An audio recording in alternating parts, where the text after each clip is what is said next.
Okay, we're going to move on to chapters 31 and 32 for the semester.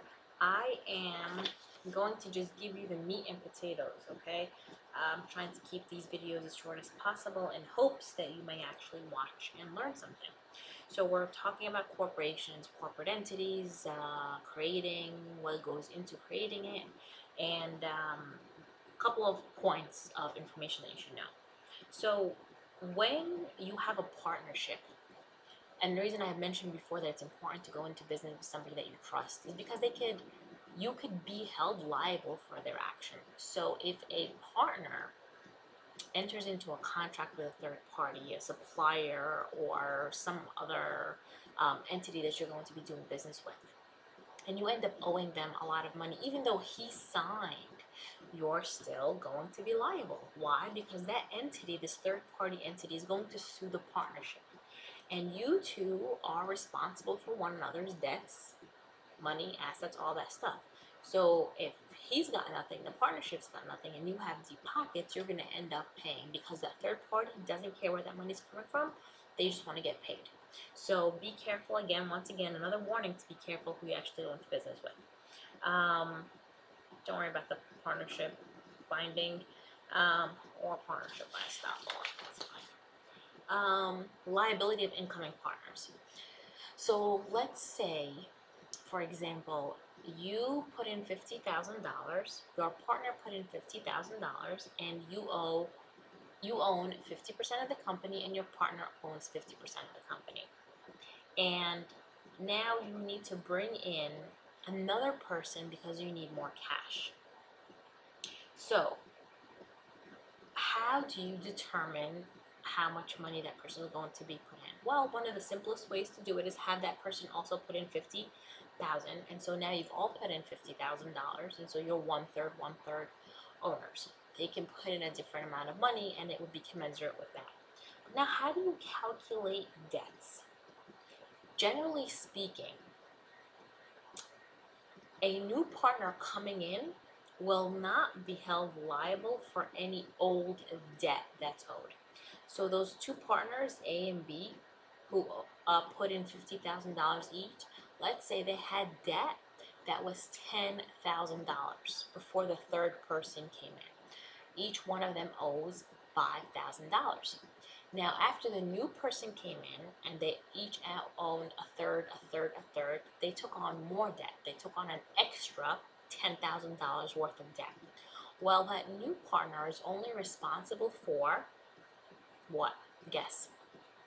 3,000 and a third. Why? Because that's the pro rata share of what he owes at that point. The other two partners owe the original 5,000 plus the 3 1/3, meaning they owe 8 and 1/3 of the debt that's owed out of the $20,000. So it's 8 1/3, 8 1/3, 3 1/3. If you add that up, hopefully it's 20. Okay. How do you dissolve businesses? Okay, so now you realize that this is not going to happen. You guys are not working well together. Well, you have to think about it pragmatically. You have a store that you own.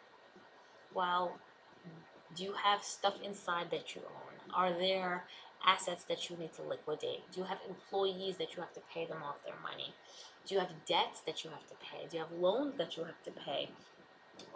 What about the assets? If there's any assets, they have to also be distributed. So when we're winding down, winding up a business, closing a business, there's a couple of things that have to be done. So you got to collect outstanding debt. Maybe people owe you money. You got to collect that stuff. And once you collect it, then it can go into your books, and then you can decide what you're going to do with it.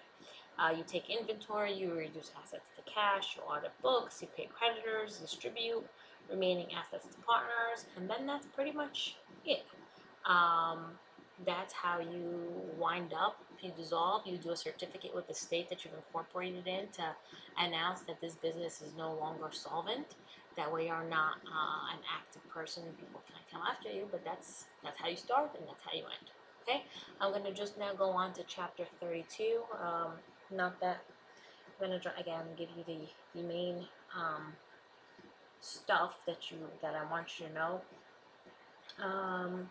if you want to form a partnership, a corporation, or anything like that formality, I'm actually going to give you the website for the state of New York. It's D as in David os.ny.gov/corps, CORPS. It's a wonderful website, actually, very, very easy to use, user friendly. It gives you information on all the different types of entities that you can form. It gives you the forms that you can do. And a lot of times you just have to file the certificate, who are the people that are going to be responsible, fill out a couple of other basic pieces of information, you send it off. That's why I had spoken before about the importance of having bylaws, because bylaws are not a necessary thing for you to actually be established as an entity, but it's a very important document. That way you know how you're going to be operating in that company. Contributions we talked about. Next thing I want to actually talk about is voting rights. Voting rights are extremely important because that's what gauges how the company is going to be moving forward. If you have a corporation, and we're going to start with an easy number, we're going to say we have 10 people, and those 10 people, let me just make sure that that's, okay, I'll talk about it later on, but I'm going to talk about it now anyway. 10 people. A lot of times, in order for you to actually conduct any type of business, you have to have a certain number of people. You have to have quorum. And quorum is just whatever the bylaw said or the operations manual indicated. So if I have 10 people that are on my board or that are in my company, and I say in order for us to conduct any business, we need quorum, let's say it's a simple majority. So what's a simple majority of 10? 6, right? So now I have 6 people out of the 10 there and present. Now, in order for me to pass any motion, any radical change I want to make, I say I also need a simple majority of quorum. Now, what's a simple majority of 6? 4. So you have 10 people, you can actually pass motions and carry on with business with only 4 people voting for that particular thing. So it's important to draft your bylaws and your articles of incorporation, all these things, keeping in mind that people on your team are going to dictate how this thing, your corporation, your entity flows. And so it's important to have reliable people, and it's important to document how you want things to be done. Do you want a simple majority? Do you want a 2/3 majority? Do you want a unanimous vote?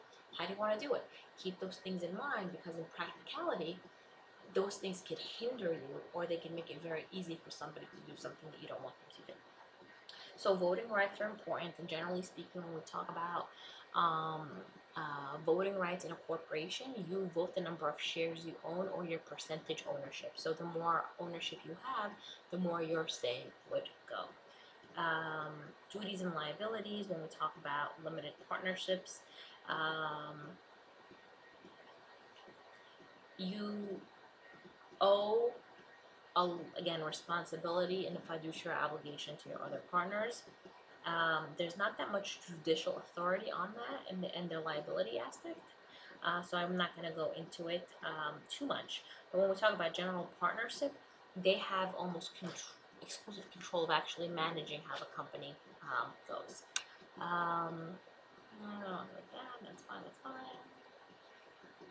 Okay, I think I already told you before in one of my other lectures, the other chapters, LLCs, limited liability companies, are the most popular and widely used unincorporated business. So just kind of also keep that in mind.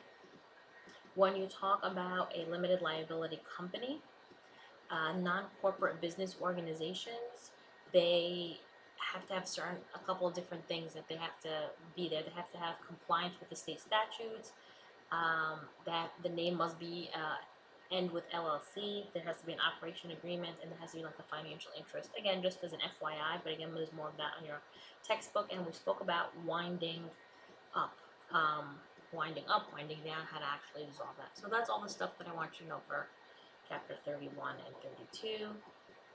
And that's it. I will see you guys next week.